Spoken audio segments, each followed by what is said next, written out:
اس نصرت فرمائے حق نے کس قدر قلیل عرصے کے اندر ان کے صحیح مشکور کے نتائج حسنہ ان کو دکھلا دیے۔ حق و صداقت کا اعلان کوئی آسان کام نہیں ہے۔ حق و صداقت کا اعلان کوئی آسان کام نہیں ہے۔ اس کے لیے بہت بڑے صبر و انتظار و تحمل و ضبط کی ضرورت ہوتی ہے۔ کتنی پاک ہستیاں ہیں جنہوں نے دنیا میں اس کے بیج بوئے اور اپنی بڑی بڑی زندگیاں اس کی آب پاشی میں صرف کر دیں۔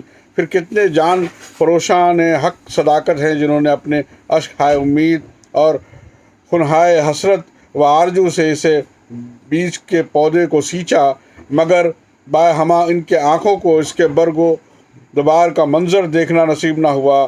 نسلوں پر نسلیں گزر گئی، جب کہیں جا کر وہ بیج بار آور ہوئے۔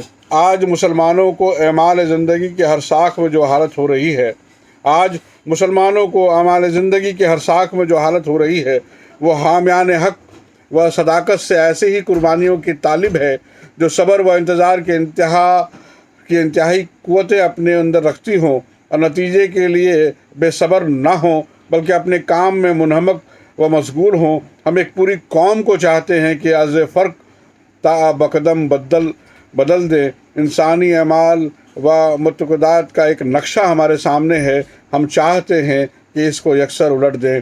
ہمارے سامنے ایک سر بفلک عمارت ہے جس کی دیواریں پہاڑوں کے چٹانوں سے اور جس کی چھتیں لوہے کی سلاخوں سے بنائی گئی ہیں۔ ہم چاہتے ہیں کہ اس کو مسمار کر دیں اور ایک ایسی نئی عمارت بنائیں جس کی چھت ہی نہیں بلکہ بنیاد بھی نہیں ہو۔ پھر اگر یہ ارادہ عظیم ہے تو ضرور ہے کہ انتظار کی قوت بھی شدید اور صبر کا پیمانہ بھی بڑا ہو۔ اس راہ کے مسافر کی تسکین کے لیے یہ بس کرتا ہے کہ راہ صحیح اور وصل المقصود ہو۔ کچھ ضرور نہیں کہ ہمارے ہی قدم منزل مقصود تک پہنچیں، ہم نہ ہوں گے مگر ہمارے نقش قدم پر چلنے والے منزل مقصود تک پہنچیں گے، اور جو سفر کا خط ہم نے کھینچ دیا ہے وہ ان کی کامیابی کے آخری نشان تک رہنمائی کرے گا۔ نفس نہ انجمن آرزو سے باہر کھینچ، اگر شراب نہیں انتظار ساگر کھینچ۔ جب حالت یہ ہو تو پھر اس انقلاب کے ظہور کو کیوں نہ ایک غیبی نصرت اور ایک احسان الہی سمجھا جائے، جس کی کوششوں کے نتائج 1 سال سے بھی کم عرصے میں ظاہر ہو گئے اور جو 20 سال کے انتظار کے برداشت کے بعد برگ و بار لائے ہیں، انہوں نے چند مہینوں کے اندر ہی اپنی ٹہنیاں پھیلا دیں۔ البتہ یہ جو کچھ ہوا محض ایک ابتدائی مظہر نصرت اور مستقبل کا پہلا نمونہ تھا، پھر تغیر صرف ایک محدود دائرے کے اندر ہوا اور ابھی ہمارے اعمال و معتقدات کے وہ اصل اصول باقی ہیں جن کے مقابلے میں جماعتوں اور گروہوں کے متفقہ جہاد کی ضرورت ہے۔ اس میں تغیر کو اس لحاظ سے یقیناً اہمیت دیتا ہوں کہ وہ تغیر تھا اور مسلمانوں کی حالت مدتوں سے غیر متغیر ہو رہی تھی۔ پس تغیر خواہ کتنا ہی ابتدائی اور ضعیف ہو مگر جمود کی شکست کا مخزر ہے، ورنہ اس بارے میں میرے خیالات بہت وسیع اور پیش نظر مقاصد بہت بلند ہیں۔ مشکل ہے کہ اس وقت آپ کی نظریں وہاں تک پہنچ سکیں۔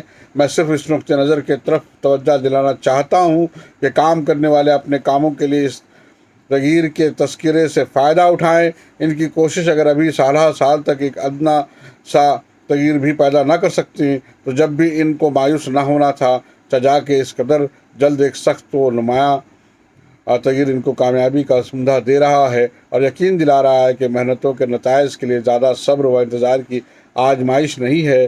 پس وہ اپنی ہمتوں کو اور قوی کرے، عمل کی رفتار تیز کر دیں اور اپنے ایمان و ایقان میں محکم تر ہو جائیں۔ کل صحیح کی اس لیے ضرورت تھی کہ بہرحال صحیح کرنی چاہیے، لیکن آج اس کے لیے ضرورت ہے کہ خود نتائج بھی صحیح کی دعوت دے رہے ہیں۔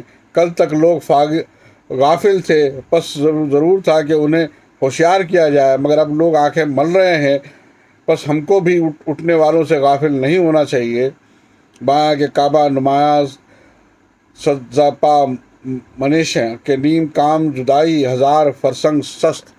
اگر ہوا مواقف نہ ہو، دریا مہربان نہ ہو اور ستارے راہ نمائی نہ کریں تو کشتی بان کیا کر سکتا ہے؟ لیکن تاہم کشتی اگر سلامت جائے تو کشتی چلانے والے کا حق تعریف کوئی چھین نہیں سکتا۔ جو تغیرات اس وقت مسلمانوں کے خیالات میں ہوئے ہیں وہ ایک قدرتی نتیجہ ہے ان تغیرات کا، جنہوں نے چاروں طرف سے ہمارا محاصرہ کر لیا ہے۔